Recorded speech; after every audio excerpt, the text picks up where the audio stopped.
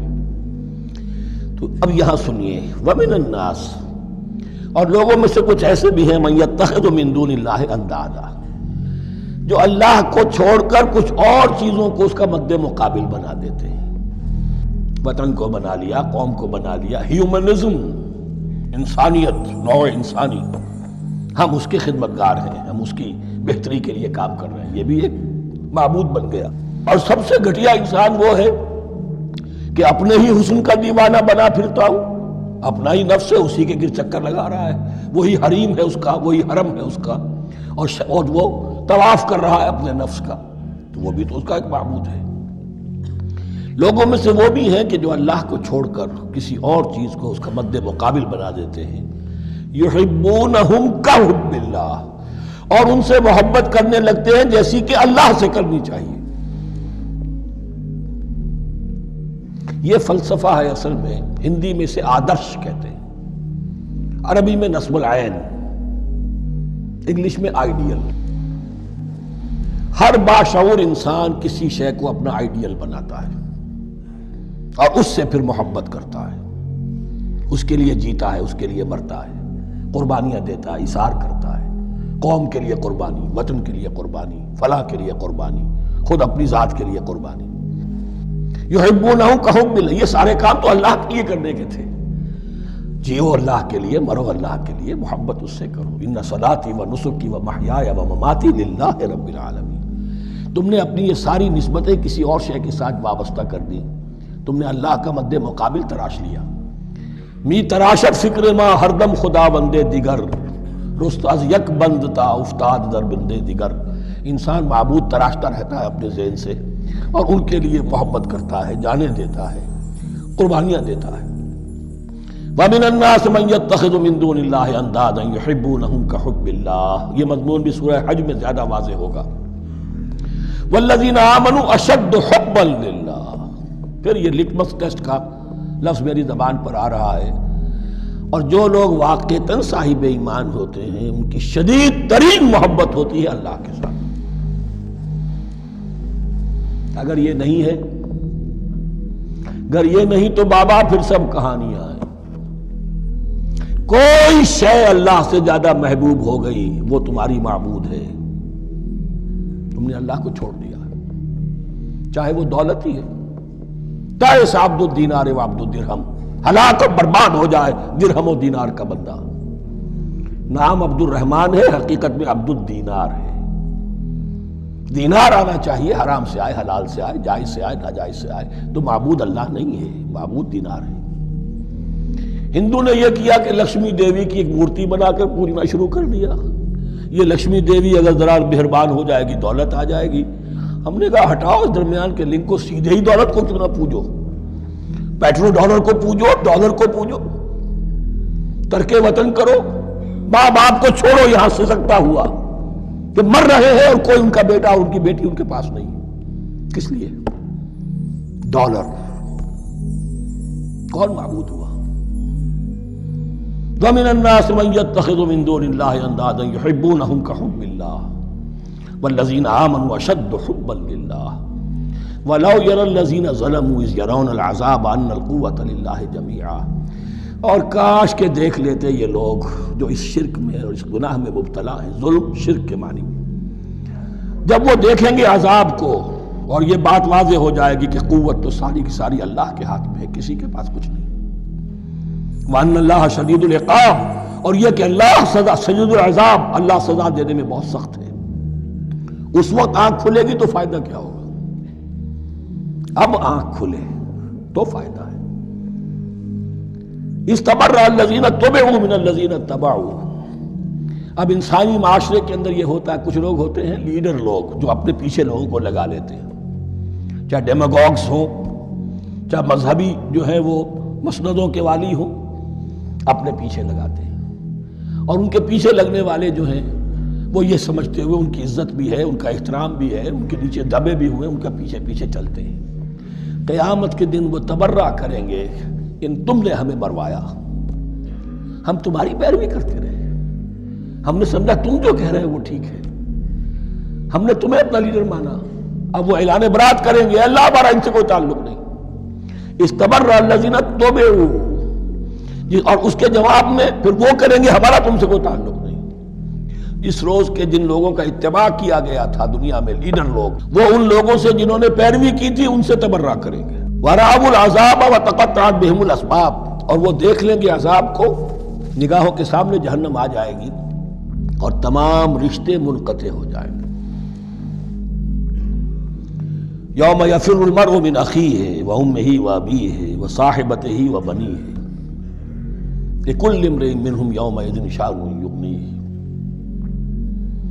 یود المجرم لو یفتدی من عذاب یومئذ ببنیہ وصاحبتہ واخیہ وفصیلتہ التی تؤویہ ومن فی الارض جمیعا ثم ینجیہ. ہر انسان چاہے گا میرے باپ کو، بیٹے کو، بھائی کو، ماں کو، بیوی کو، اولاد کو، تمام انسانوں کو جھونک دو جہنم میں، خدا کے لیے کسی طرح مجھے بچا لو.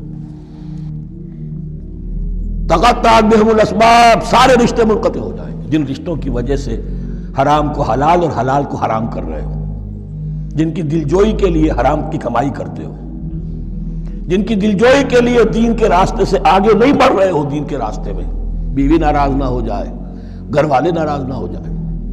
تقطعت بہم الاسباب، یہ سارے رشتے یہیں تک کے لیے ختم ہو جائیں.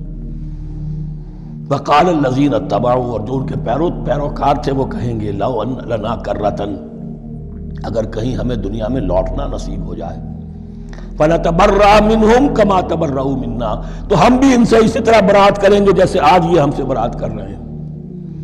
کذالک یریہم اللہ اعمالہم حسرات علیہم، اس طرح اللہ ان کو دکھائے گا ان کے اعمال حسرتیں بن جائیں گے. کاش کہ ہم نے سمجھا ہوتا، کاش کہ ہم نے ان کی پیروی نہ کی ہوتی، کاش کہ ہم نے ان کو اپنا لیڈر اور اپنا ہادی اور رہنما نہ مانا ہوتا. وما ہم بخارجین من النار، لیکن وہ اب آگ سے نکلنے والے نہیں ہوں.